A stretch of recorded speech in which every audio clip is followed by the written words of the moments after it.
तो कैसे हो भाइयों। मैं हूं आपका भाई अभी। कई भाई ब्रह्मचर्य के पालन में भी अंडे खाते हैं। उनको गलतफहमी होती है कि अंडे वेज होते हैं। आज हम इसी से रिलेटेड सवालों के बारे में बात करेंगे, जैसे क्या अंडा मुर्गी का मेंस्ट्रुअल वेस्ट होता है।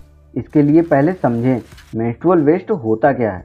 फीमेल जेंडर में लगभग हर मंथ में एक ऐसा पीरियड आता है जिसमें उन्हें ब्लीडिंग होती है और इस ब्लीडिंग में अनफर्टिलाइज एग और कुछ वेस्ट निकलता है। इसी वेस्ट को मेंस्ट्रुअल वेस्ट कहते हैं और यह प्रोसेस केवल उन फीमेल जेंडर में होता है जो अपने बच्चों को स्तनपान कराते हैं। बाकी फीमेल जेंडर में यह प्रोसेस नहीं होता और मुर्गी किसी भी तरह से अपने बच्चे को स्तनपान नहीं कराती। तो अब आप बताइए कि अंडा मुर्गी का मेंस्ट्रुअल वेस्ट है या फिर केवल अनफर्टिलाइज एग। अब इधर से दूसरा सवाल आता है, अनफर्टिलाइज एग तो शाकाहारी होता है, तो हम इसे खाएं या नहीं। तो देखो भाइयों, एक मुर्गी एक साल में जितने अंडे देती है उससे कई ज़्यादा अंडे उसे इंजेक्शन देकर सिर्फ एक साल में दिलाए जाते हैं और उस एक साल में मुर्गी काफ़ी ज़्यादा कमज़ोर हो जाती है और उस इंजेक्शन की वजह से उस मुर्गी को कई सारी बीमारियां हो जाती हैं। वही बीमार मुर्गी जब अंडे देती है तो उस बीमारी का अंश अंडे में भी होता है।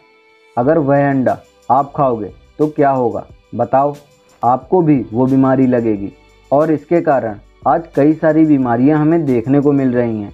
जैसे कुछ सालों पहले कोविड आया था, लोग कुछ भी खा लेते हैं बिना उसका प्रोसेस जाने कि वो कैसे बना है। तो भाइयों, अनफर्टिलाइज एग निकला तो मुर्गी से ही है और अगर उसमें किसी भी तरह से मुर्गे का सीमन इंसर्ट हो जाए तो वह अनफर्टिलाइज एग फर्टिलाइज तो हो ही जाएगा, है ना। इसका मतलब यह हुआ कि उस अंडे में जान है और उस जान को आकार देने के लिए सिर्फ एक सीमन काफ़ी है। इसलिए अनफर्टिलाइज एग भी नहीं खाना चाहिए। अब आप समझ गए होंगे, ब्रह्मचर्य में हो या नॉर्मल, एग नहीं खाना। ओके। अब इधर से तीसरा सवाल आता है, एग ना खाएं तो क्या खाएं। अंडे हमें प्रोटीन देते हैं। भाइयों, अंडे के अलावा भी कई पदार्थ हैं जो हमें प्रोटीन देते हैं, जैसे दालें, चना, मसूर और मूंग की दाल प्रोटीन का अच्छा स्रोत है। 100 ग्राम चने की दाल में लगभग 19 ग्राम प्रोटीन होता है। बादाम, पनीर और कद्दू के बीज में भी भारी मात्रा में प्रोटीन होता है। टमाटर, पालक, गाजर और मटर में भी अच्छी मात्रा में प्रोटीन होता है। इन सब चीज़ों को अपनी डाइट में शामिल करो।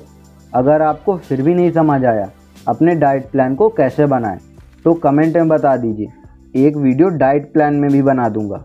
और अगर आप चाहते हैं ब्रह्मचर्य में अपनी रिकवरी फास्ट करना तो इस वीडियो पर क्लिक करके देख लीजिए। मैं आपसे वहीं मिलता हूँ। Take care and love you all.